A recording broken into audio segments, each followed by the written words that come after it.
চৌধুরী, যার registration number 45।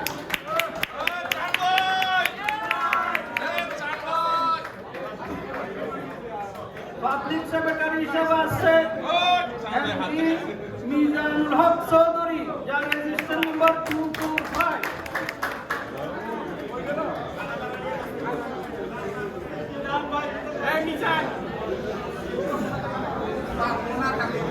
Sports and cultural secretary হিসেবে আছে নূর হোসেন, যার রেজিস্ট্রেশন নাম্বার 500।